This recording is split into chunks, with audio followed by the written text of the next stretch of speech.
Baiklah, saya Marcel Fitri Indah bersama dengan rekan saya Alfitri Rahmatullah akan menjelaskan hasil diskusi kami yang berjudul Pelapisan Masyarakat. Yang pertama yaitu pengertian pelapisan masyarakat atau stratifikasi sosial. Kata stratifikasi sosial ini berasal dari bahasa Latin, yaitu stratum yang memiliki arti lapisan atau tingkatan dan socios yang berarti teman atau masyarakat. Jadi dalam hal ini secara umum dapat kita katakan bahwa pengertian stratifikasi sosial merupakan tingkatan sosial yang ada dalam masyarakat. Menurut Theodorson dan kawan-kawan di dalam Dictionary of Sociology bahwa pelapisan masyarakat berarti jenjang status dan peranan yang relatif permanen yang terdapat di dalam sistem sosial atau dari kelompok kecil sampai ke masyarakat di dalam pembedaan hak, pengaruh, dan kekuasaan. Masyarakat yang berstratifikasi sering dilukiskan sebagai suatu kerucut atau piramida, di mana lapisan bawah adalah paling lebar dan lapisan ini menyempit ke atas. Adapun pengertian stratifikasi sosial menurut para ahli yaitu sebagai berikut. Yang pertama menurut Surjono Sukanto. Menurutnya, stratifikasi sosial ialah perbedaan penduduk atau masyarakat ke dalam kelas-kelas secara bertingkat. Yang kedua, menurut Astrid S. Susanto. Menurutnya, stratifikasi sosial ialah hasil kebiasaan hubungan antar manusia secara teratur dan tersusun, sehingga setiap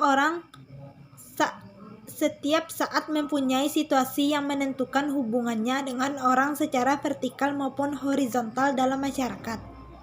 Yang ketiga, menurut Horton dan Han. Menurutnya, stratifikasi sosial berarti sistem perbedaan status yang berlaku dalam suatu masyarakat. Dan yang keempat, menurut Bruce Jacohen. Menurutnya, stratifikasi sosial ialah sistem yang menempatkan seseorang sesuai dengan kualitas yang dimiliki dan menempatkan mereka pada kelas sosial yang sesuai. Selanjutnya, terjadinya pelapisan. Sistem lapisan masyarakat dapat terjadi dengan sendirinya dalam proses pertumbuhan masyarakat itu sendiri, maupun sengaja disusun untuk mengejar tujuan bersama. Lapisan masyarakat yang terjadi dengan sendirinya antara lain karena kepandaian, tingkat umur atau senioritas, keaslian kerabat, harta, dan sebagainya. Lapisan masyarakat yang disusun secara sengaja biasanya berkaitan dengan pembagian kekuasaan dan wewenang resmi dalam organisasi formal seperti perusahaan, pemerintahan, partai politik, angkatan bersenjata, atau perkumpulan. Sifat sistem berlapis-lapis dalam masyarakat. Sifat sistem lapisan masyarakat dapat bersifat tertutup dan bersifat terbuka. Sistem lapisan yang bersifat tertutup atau closed social stratification yaitu membatasi kemungkinan pindahnya seseorang dari satu lapisan ke lapisan lain, baik yang merupakan gerak ke atas maupun ke bawah. Contohnya adalah lapisan masyarakat yang berupa kasta. Yang kedua yaitu sistem lapisan yang bersifat terbuka atau open social stratification. Setiap anggota masyarakat mempunyai kesempatan untuk berusaha dengan kecakapan sendiri untuk naik lapisan. Pada umumnya, sistem terbuka akan memberi perangsang yang lebih besar kepada setiap anggota masyarakat untuk dijadikan landasan pembangunan masyarakat daripada sistem tertutup. Dasar-dasar lapisan masyarakat. Ukuran atau kriteria yang biasa dipakai untuk menggolong-golongkan anggota masyarakat ke dalam lapisan antara lain. Yang pertama, ukuran kekayaan adalah kepemilikan harta benda seseorang dilihat dari jumlah dan material saja. Biasanya orang yang memiliki harta dalam jumlah yang besar akan menempati posisi teratas dalam penggolongan masyarakat berdasarkan kriteria ini. Selanjutnya, ukuran kekuasaan dan wewenang adalah kepemilikan kekuatan atau power seseorang dalam mengatur dan menguasai sumber produksi atau pemerintahan. Biasanya ukuran ini dikaitkan dengan kedudukan atau status sosial seseorang dalam bidang politik. Selanjutnya, ukuran kehormatan dapat diukur dari gelar kebangsawanan atau dapat pula diukur dari sisi kekayaan material.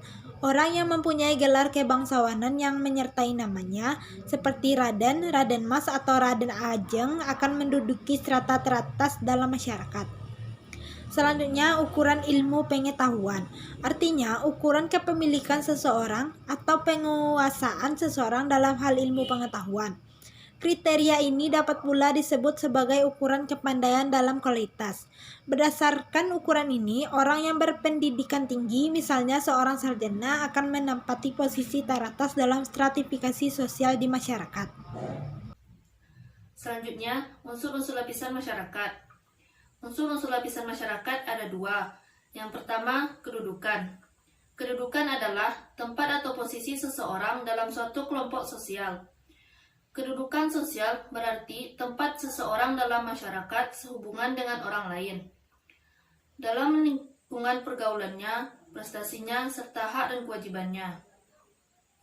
Dalam masyarakat dikenal dengan 3 macam kedudukan. Yang pertama, ascript status.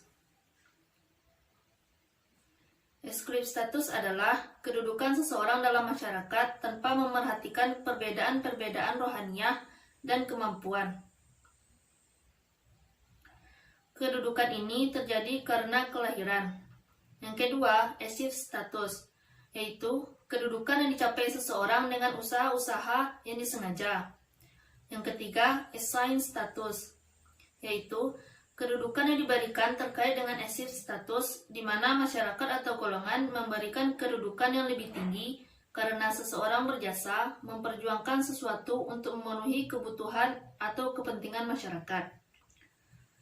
Yang kedua, role atau peranan, merupakan kondisi dinamis dari kedudukan, di mana seseorang yang menjalankan hak dan kewajiban sesuai dengan kedudukannya. Berarti, dia menjalankan peranan. Peranan mencakup dengan 3 hal, yaitu norma-norma terkait dengan posisi seseorang dalam masyarakat, konsep tentang apa yang dapat dilakukan individu dalam masyarakat, dan perilaku individu yang penting bagi struktur sosial masyarakat. Selanjutnya, mobilitas sosial. Yang pertama, pengertian mobilitas sosial. Secara epistemologis, kata mobilitas sosial berasal dari kata mobilis, yang artinya bergerak, dan sosial yang artinya masyarakat. Jadi, mobilitas sosial berarti gerakan masyarakat.